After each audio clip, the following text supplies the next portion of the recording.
Halo semua, balik lagi bersama Sandra Fatan dan sekarang saya ada di dealer Honda Tugu Jogja. Nah, di samping saya ini adalah Honda CR-V Prestige yang versi festive 2021. Nah, motor seperti apa kelebihan dari mobil ini, kita simak videonya.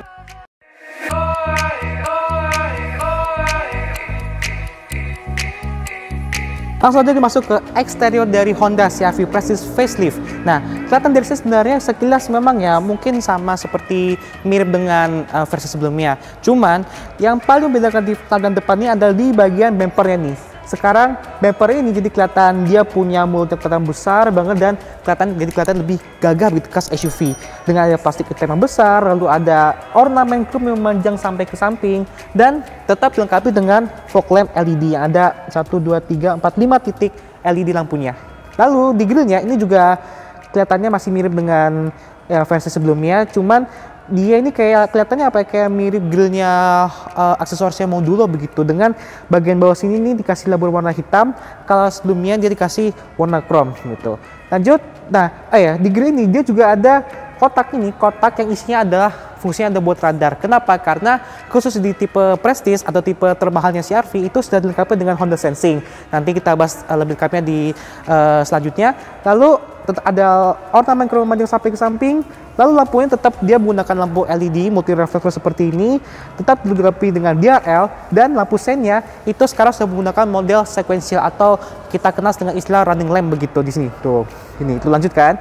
Lanjut ke bagian sampingnya. Nah, saya masuk ke bagian samping dari Honda CR-V Festive. Sebenarnya tuh bagian samping ini memang perubahannya memang tergolong minim ya, tetap dengan ada list chrome di jendela pintu, lalu di bagian bawah sini tetap ada list chrome juga, serta spionnya masih warna body, handle pintu juga. Cuman yang paling ketara perbedaan di bagian sampingnya ada di desain peleknya ini ya. Peleknya ini tetap berukuran 18 inci, cuman desain peleknya baru yang membuat orang tuh mengingatkan dengan kata orang netizen sih, kue kembang goyang. Dengan menggunakan ban Brixton Dweller ukurannya 235 60 R18. Nah, khusus untuk tipe terendah atau tipe 2000cc CVT, dia tetap 18 inci ukuran peleknya, cuman desainnya berbeda dan desainnya itu persis dengan Honda CR-V yang sebelum facelift. Nah, sekarang masuk ke bagian belakangnya. Di bagian belakang sini sebenarnya seperti bagian samping, benar-benar nggak ada perbedaan yang mencolok seperti bagian depan sana. Cuman kalau lebih perhatian lebih detail lagi, ini ada perbedaan yang tidak ada di versi sebelumnya, itu di bagian lampu belakang sini ya. Walaupun masih sama teknologinya yang teknologi LED, tapi sekilas memang kelihatan lampunya lebih gelap bandingkan versi sebelumnya yang agak terang. Tetap ditambah dengan ornamen chrome memanjang dengan logo high mount stop lamp, antena sirip hiu. Terus juga di sini ada pintu emblem tipe Prestige yang merupakan tipe tertinggi dari CR-V facelift, dan di bagian bawah sini bumper belakang ini sekarang ditambah dengan ornamen yang mirip bagian depan sana yang panjang sampai ke sana, sudah dilengkapi dengan sensor parkir, dan paling bawah ini knalpotnya, lubang knalpotnya 2, dan muffler kalau tadinya yang bulat sekarang jadi kotak seperti ini. Sekarang menuju ke bagasinya. Nah, sekarang kita masuk ke bagasinya. Seperti ini cara bukanya ya. Tuh, kelihatan kan? Dengan kaitan kaki aja kita bisa buka bagasinya. Kenapa? Karena khusus di tipe Prestige sekarang CR-V dilengkapi dengan kick sensor selain dengan power tailgate yang sudah ada di versi sebelumnya. Nah, seperti ini ruang bagasi dari CR-V Prestige. Memang kalau dia ditegakin semua kursinya itu memang ya tergolong cukupan lah, nggak terlalu luas tapi juga nggak terlalu kecil ruang bagasinya. Dan uniknya ini bagian bawah bagasi ini dilengkapi dengan 2 step. Jadi ada 2 tingkat begitu. Yang satu di bagian atasnya ini kita bisa pakai kalau misalkan kita ngelipat bagasinya lagi, kalau misalkan karena mungkin ruang bagasinya kurang, kita bisa tambah lagi sehingga kelihatan rata. Dan juga kita kalau merasa mungkin agak bawa barangnya sedikit tinggi, kita bisa turunkan lantai ini ke bawah gitu. Nah, kalau mau tahu bagian bawah dari sini, ini adalah ban serep. Jadi ban serep walaupun dia ini 3 baris, tapi ban serepnya tetap diletakkan di bagian dalam mobil ini, bukan di sasis mobilnya seperti itu. Lalu juga tetap ada lampu baca, dan tentu saja yang seperti saya bilang tadi, ini CR-V facelift ini dia tetap bisa punya ruang cukup banyak untuk membawa barang kalian. Nah, saya menuju ke interior. Nah, sekarang masuk ke bagian interior dari Honda CR-V facelift. Nah, sebenarnya sama seperti eksterior ini memang Isandero ini masih sama persis dengan versi sebelumnya. Dia masih mempertahankan kesan mewah, mulai dari ada bahan soft touch, plastik yang tebal, kemudian di sini juga ada panel kayu yang doff, jadinya nggak terlalu norak, serta tentu saja jok ini sudah warna hitam dan tentu saja kulit, dan di bagian supirnya udah ada pengaturan elektriknya seperti itu. Cuman terutama di bagian dashboard sini banyak sekali penambahan fitur yang nggak pernah ada di versi sebelumnya. Pertama-tama di bagian setir. Untuk bagian setir sini dia masih sama seperti sebelumnya.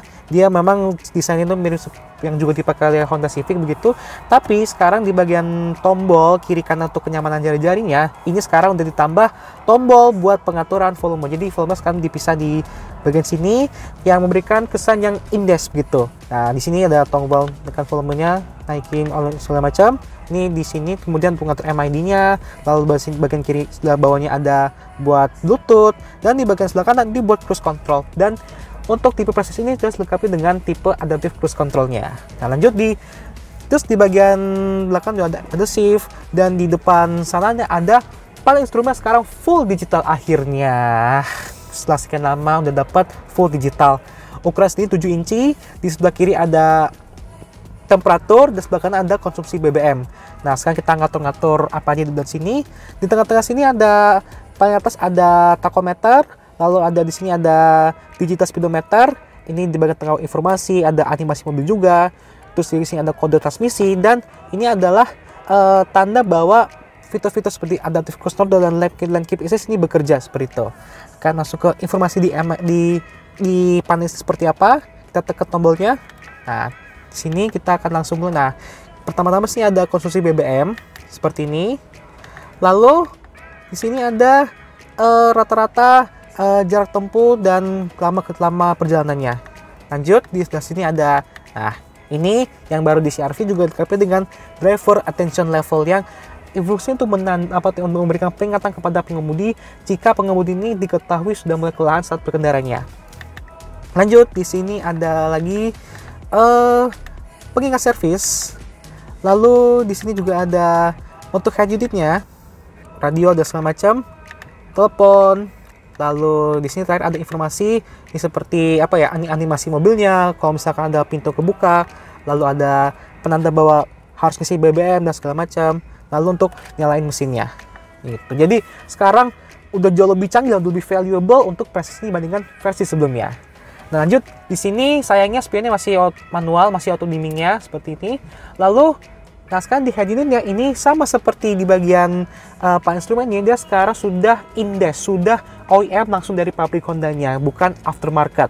Tapi walaupun ukurannya sedikit lebih kecil, jadi 7 inci, tapi entah kenapa lebih dapat kesan mewah dibandingkan dengan Praxis yang sebelumnya gitu. Nah, head unit seperti tampilannya ya tergolong cukupan lah tampilan seperti ini, dan dia punya banyak sekali informasi fitur-fiturnya, mulai dari radio, kemudian ada informasi, kemudian ada koneksi smartphone yang bisa ada auto di Apple CarPlay, lalu ada Bluetooth, Applist, segala macam. Dan di sini yang uniknya kita bisa ngatur AC di sini. Jadi biasanya kan kalau AC kan layarnya di bagian bawah sini, ini kan AC dan layar di sini. Tapi kalau di Honda CR-V ini itu dipindah ke bagian layar head unit ini. Jadi wah, kesannya gede banget deh gitu. Nah, kita bisa ngatur ada on off AC, kemudian arah semburannya, terus juga untuk kecepatan anginnya gitu. Nah, ini di sini tombol ini tombol AC seperti ini, ada buat kecepatan angin, buat kemudian front rear defogger segala macam. Terus di bawah sini ini transmisi ini CVT. Satu-satunya pilihan transmisi di CR-V Indonesia hanyalah transmisi CVT aja. Lalu sebelah kiri ada tombol Eco, lalu sebelah kanan ada rem parkir elektrik dengan auto hold, dan di bawah sini ini ada colokan 2 buah USB. Nah, sebelah kiri ini buat smartphone connection, buat di head unitnya, dan di sebelah kanan ini buat ngecas HP-nya. Cuma di sini belum ada wireless charging. Terus di sini ada cup holder, lalu di sini ada konsol tengah yang kita bisa maju mundur seperti ini. Setelah kita sambungkan dengan barangnya cukup banyak, kita bisa simpan di sini, bisa nyimpan mungkin apa ya, mungkin minuman atau segala macam, dan kita bisa geserkan panelnya di bagian sini. Praktis kan? Nah, satu lagi yang khusus ada di Praxis ini adalah sunroof, dan bukan cuma sunroof biasa, ini sunroofnya sudah model panoramic sunroof sehingga memberikan kesan yang lega dan mewah. Untuk fitur setnya sendiri masih sama seperti sebelumnya. Dia ada 6 buah airbag, dan airbag ini, yang 6 buah airbag ini sekarang tersedia di semua tipe, dari tipe Prestige sampai tipe 1000cc. Lalu juga dengan ABS, EBD brake assist, kemudian stability control, distance assist, terus kemudian ada driver attention warning, serta khusus di tipe Prestige akhirnya sekarang sudah ada tipe fitur Honda Sensing. Jadi Honda Sensing ini dia berfungsi itu untuk untuk memberi peringatan kepada pengemudi agar tetap aman selama dalam perjalanan. Ada beberapa fitur-fitur di Honda Sensing ini. Pertama-tama dia ada namanya itu Lane Keep Assist dan Road Departure Warning, yang berfungsi itu agar mobil selama perjalanan itu tidak keluar jalur, kemudian agar mobil itu sedang melengkuar gitu selama tetap jalurnya. Pokoknya mobil itu tetap ada di jalurnya, tetap di jalur lurus. Lalu dia juga punya namanya Collision Mitigation Braking System dan Adaptive Cruise Control. Nah, jadi Collision Mitigation Braking System ini gampangnya itu rem otomatis. Jadi kalau misalnya ada objek yang menghalang kita, apakah itu mobil, orang begitu, itu mobil akan langsung rem. Terus juga kalau Adaptive Cruise Control itu nantinya akan kalau kita pakai cruise control gitu kan, itu nantinya akan menjaga kecepatan, dan nantinya itu kecepatan mobilnya akan menyesuaikan mobil yang akan di depan sana. Kalau misalkan kita ngeset itu 80 km, kalau misalkan depan sana misalkan 40 gitu, nantinya mobil akan mengikuti di 40 km per jam juga. Nah, serta satu lagi di Honda Sensing itu dia ada fitur namanya Auto High Beam. Jadi Auto High Beam ini dia berfungsi agar kalau kita nyalain high beamnya itu, misalkan depan ada mobil lewat, itu kalau kita pakai high beam itu akan menyesuaikan. Jadi nanti takutnya kalau mau kita pakai high beam terusan, kalau kita nggak ada autonya, itu nantinya akan menghalangi mobil pun kesilauan. Sedangkan kalau kita nama auto high beam, itu akan menyebabkan kita menyesuaikan ini dan mobil nggak akan kena silau. Sekarang menuju ke bagian baris keduanya. Nah, sekarang ini adalah jok baris kedua dari Honda CR-V Facelift. Nah, seperti ini joknya ya. Memang untuk legroom, karena kelihatan ini kursi juga agak dibuat mundur ya, jadi legroomnya tetap lega banget nih, kerasanya lega loh. Terus juga headroom ya, walaupun ada panoramic sunroof, tapi ya cukupan lah begitu. Walaupun ada sunroof yang cukup lebih besar di sini, walaupun memang nggak selega dibilang seperti mungkin mobil-mobil kayak SUV Fortuner misalkan begitu, tapi udah cukup lega lah seperti ini. Di sini di depan sini juga ada kantong jok, kantong jok ada 2. Depan sini juga ada kisi AC buat penumpang baris kedua, dan di bawah sini sekarang udah ada USB charger. Nah, ini ada masing-masing 2,5 ampere dan ada 2. Nah, seperti ini. Jadi enak kan, jadi nggak perlu rebutan kalau misalkan ngecas HP-nya. Lanjut, di sini ini joknya sini sudah ada 3 buah headrest, semua sudah menggunakan kulit, dan sini juga ada armrest. Cuma karena dipastikan jadi kita nggak bisa buka jok armrestnya. Di atasnya ada lampu baca, dan di sini di plafon sini juga ada namanya kisi AC. Jadi karena CR-V dia punya 3 baris, jadi dia juga punya kisi AC buat menyambungkan AC ke bagian baris kedua sama di baris ketiganya, seperti ini agak di plafon sini. Dan walaupun juga di bagian door trim sini dia walaupun diplastikin ya, tapi tetap kata mewah ya sekilas ya. Dan baru nyadar sih ternyata di sini bahkan di bagian door trim saja, di bagian samping sini juga tetap ada tweeter. Jadi total keseluruhan di mobil CR-V ini ada 8 speaker, 4 di samping di door trim dan tweeter kecil di 4 juga. Jadi total ada 8 buah speaker. Nah, sekarang masuk ke baris ketiganya. Nah, sekarang kita di baris ketiga, dan memang baris ketiga dari sini memang ya karena CR-V ini kan 5+2 seater ya, maka memang dia punya 3 baris tapi dia nggak true 7 seater. Kenapa? Karena memang jok baris ketiga ini ya memang cocok buat anak kecil sih, yang tingginya di bawah 160 cm. Ya memang untuk posisinya dibuat agak tinggi, dan tapi memang jadinya agak kepala itu agak keangkat ke atas, serta memang kalau dengan posisi jok seperti ini udah dimajuin dikit ya, ini tetap kena kursi. Kayaknya kalau mau agak elegan sih ya, itu joknya harus dimajuin sampai agak mentok ya, sehingga tulang di belakang jadinya agak nyamanan. Dan memang sekali lagi ini menunjukkan bahwa mobil ini jok ini memang hanya cocok tuh buat orang-orang yang di bawah 160 cm begitu. Di sini ada headroomnya yang memang agak sempit, dan legroomnya apalagi ya, headroomnya segini dan legroomnya apalagi ya, benar-benar mentok gitu. Tapi anyway, walaupun begitu ini tetap ada kisi AC juga nih, dan wah ini benar-benar kena kepala banget ya di sini, benar-benar posisinya agak rendah, dan tetap ada 2 buah cup holder di sini. Nah, gitu. Oh ya, hampir lupa. Untuk masuk ke sini aja itu sebenarnya gampang. Cuman untuk cara ngelipat kursi baris kedua itu ini benar-benar agak susah. Soalnya kenapa? Pertama nih kursinya agak berat nih. Jadi kita harus buka kalau mau ngelipet ya, karena ada tali. Itu jadi harus bener-bener sekuat tenaga untuk ngelipet bagasi, ngelipet kursinya. Itu ada 2 tali. Pertama-tama kita harus narik tali, angkat tali itu ke atas, kemudian ngelipet. Lalu kita itu jok itu belum montas tabel, jadi dia nggak bisa langsung ngelipet langsung. Jadi kita harus tarik lagi tali di bawah sini ya. Terus abis itu langsung angkat deh. Tapi untungnya juga itu begitu kita ngelipet itu joknya itu langsung maju ke depan sehingga memudahkan aksesnya untuk ke jok baris ketiga. Nah, sekarang masuk ke bagian mesinnya. Nah, untuk mesinnya sendiri tetap sama seperti versi sebelumnya. Dia punya 2 pilihan mesin. Yang pertama itu mesin 1500 cc turbo seperti tipe Prestige ini dengan tenaga 190 PS dan torsi 240 Nm.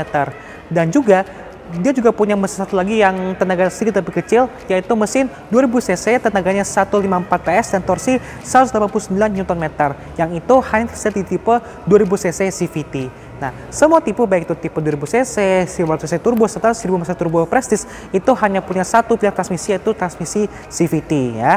Nah, bicara soal mesin, ini sebenarnya Honda CR-V yang khusus tipe Prestige ini dia punya fitur terbaru yang khusus ada di tipe Prestige, yaitu remote engine start. Jadi remote engine start ini dia berguna untuk bisa menyalakan mesin tanpa harus masuk ke mobilnya dulu. Dan begitu lagi, kita kali nyalakan pakai remote, maka bukan cuma mesin nyala, tapi AC-nya juga bakal otomatis nyala seperti itu. Nah, cara bagaimana? Kita harus mastiin dulu agar mobil ini tetap dalam keadaan kunci. Misalnya kita kuncinya seperti ini dan kita klik kunci untuk mastiin mobilnya tetap terkunci. Lalu kita tahan tuh tombol yang ada putar baliknya itu, kita tahan lama itu, tekan lama dan kita pasti dalam beberapa detik. Nah, lalu kemudian lampu sen nyala dan kemudian mesinnya akan langsung nyala seperti itu. Jadi benar-benar memudahkan bagi kalian yang pengen pengen naik mobil ini tanpa harus masuk mobil dulu dan nyalain mesinnya. Sekarang maju ke kesimpulannya.